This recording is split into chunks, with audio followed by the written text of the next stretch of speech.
Hey everybody, this is Ryan Cozy with the Chapel at Cross Point. I hope and pray that everybody's doing well. Hey, I just wanted to give one final reminder as we go into Love Serves for the spring of 2015 tomorrow. A couple of things that I just want to draw to your attention logistically, and then a couple of things I just want to challenge you with in terms of spiritual formation. Number one, I just want to encourage everybody, as much as it is possible, try to be punctual tomorrow.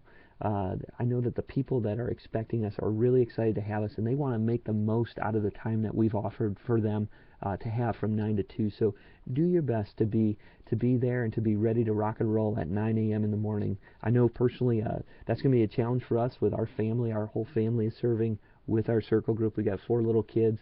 And so we got a lot going on tomorrow, so we're going to do our best to try to be on time. Also, remember the location.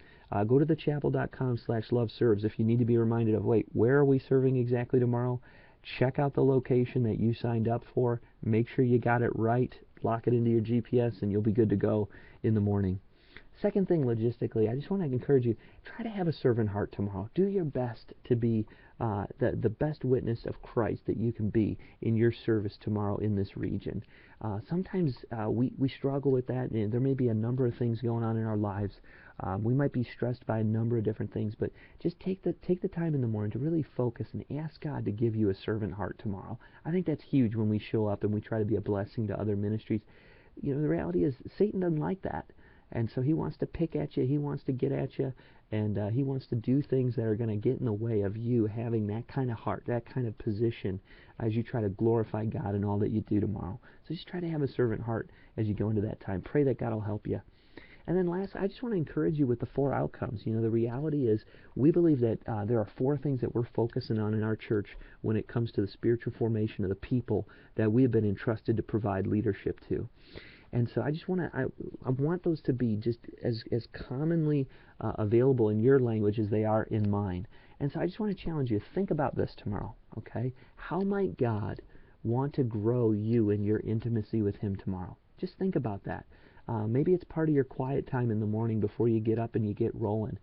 God wants to be at work in your life tomorrow. He wants you to draw close to Him tomorrow. So just be mindful of the ways that He's probably trying to help you have intimacy with Him as you serve other people tomorrow. That's a huge one. The second one is think about Christ-like relationships. Okay, I know we're serving with our circle group tomorrow, and I'm serving with my family tomorrow. This is a great opportunity to just draw closer in community with my family and with my circle group as we serve other people. And so just think about the ways that God may want to draw you closer into community, Christ-like community with one another as you're trying to serve others in the region tomorrow. Think about that. That could be huge. A third thing that I'd consider you all to prayerfully think about, use your gifts. Now, some of you have been walking with Jesus for a while, and you're keenly aware of what your spiritual gifts are, and that's awesome. And so for those of you that are tightly aware of those gifts, think about the opportunities that you have tomorrow to step into that gift mix that God's given you, because it's going to bring glory to Him, and it's going to help people on your team. The other thing, though, is there are other people who have been walking with Jesus for maybe a shorter period of time, and you may not be fully certain as to what your spiritual gifts are.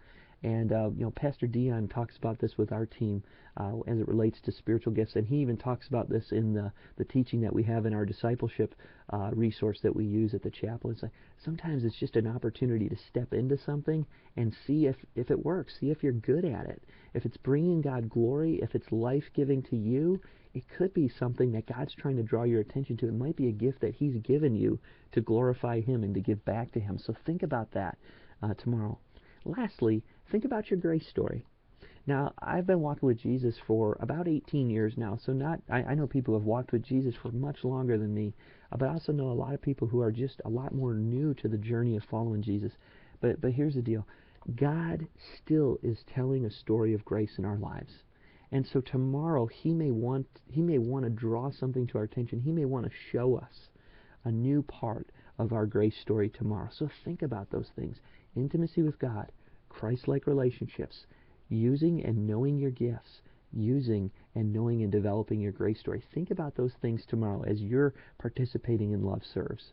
Do your best to show up on time, have a servant heart, and have fun. Let's glorify God together tomorrow, and I pray that it will be said of the people at our church that we loved well and we served well as it relates to Love Serves in 2015. God bless you, gang. Be safe, and I hope you have a great time tomorrow.